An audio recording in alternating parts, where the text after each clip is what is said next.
এবার বিড়ালের সাথে যুদ্ধের জন্য সিংহের গর্জন। ডক্টর মোহাম্মদ ইউনূস গর্জন দিয়েছেন ভারতে বাংলাদেশের পতাকা ছিঁড়ে ফেলার প্রতিবাদে। এবার ডাক দিয়েছেন জাতীয় ঐক্যের মাধ্যমে ভারতকে উত্তর দিতে হবে কঠিনভাবে। ভারতকে শিখিয়ে দিতে হবে বাংলাদেশের মানুষ আর যাই হোক রাজনীতির মাঠে যখন বাংলাদেশ নিয়ে আমাদের স্বাধীনতা সার্বভৌমত্ব নিয়ে যখন কোনো কথা উঠবে আমরা সকলে একমত, সকলে একসাথে এক লাইনে দাঁড়িয়ে ভারতের ওই কুলাঙ্গাদেরকে আমরা উচিত জবাব দেওয়ার জন্য প্রস্তুত।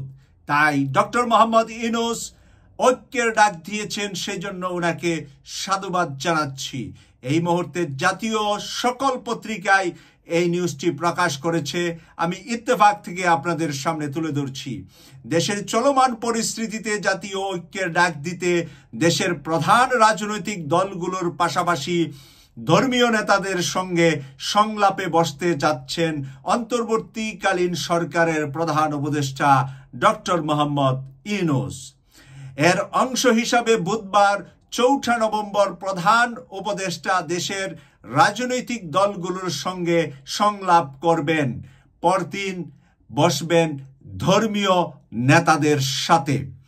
বাংলাদেশে উনি দুইটা ভাগ করেছেন। একটা ভাগ হলো রাজনৈতিক সকল দলের সাথে একই মঞ্চে একই টেবিলে একই সাথে বসবেন আগামীকাল বুধবার বাংলাদেশে।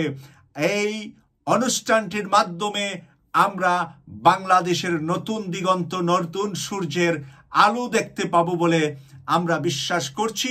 কারণ ডক্টর মোহাম্মদ ইউনূস সাহেবের দায়িত্ব নেওয়ার 4 মাস পরে, আগামীকাল অলরেডি ওনার 4 মাস হয়ে যাবে দায়িত্ব নিয়েছেন। এই 4 মাস পরে জাতীয় ঐক্যের ডাক দিয়ে সবাইকে সাথে নিয়ে দেশপ্রেম এবং দেশের ভিতরে এবং দেশের বাহিরে দেশীয় ষড়যন্ত্র, আন্তর্জাতিক ষড়যন্ত্র, এই বিড়াল ছানাদের ষড়যন্ত্র সাথে মোকাবেলা করতে সকলের কনসার্ন, সকলের মতামত নিয়ে ঐক্যবদ্ধ একটি আওয়াজ আসবে। সেই আওয়াজের জন্য আগামী 24 থেকে 48 ঘন্টা আমাদের অপেক্ষা করতে হবে।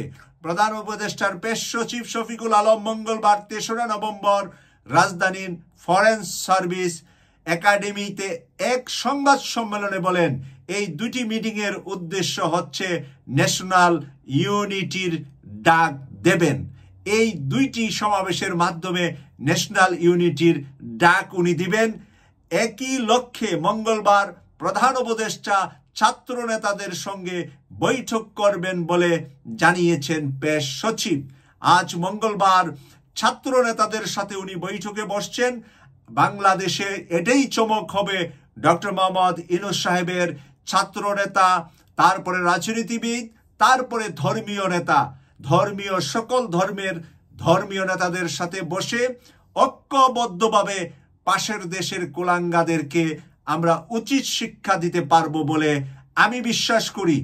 আপনারা নিশ্চয়ই এই ডাকে খুশি হয়েছেন এবং আপনাদের মতামত আপনারা কমেন্টস করে লিখবেন।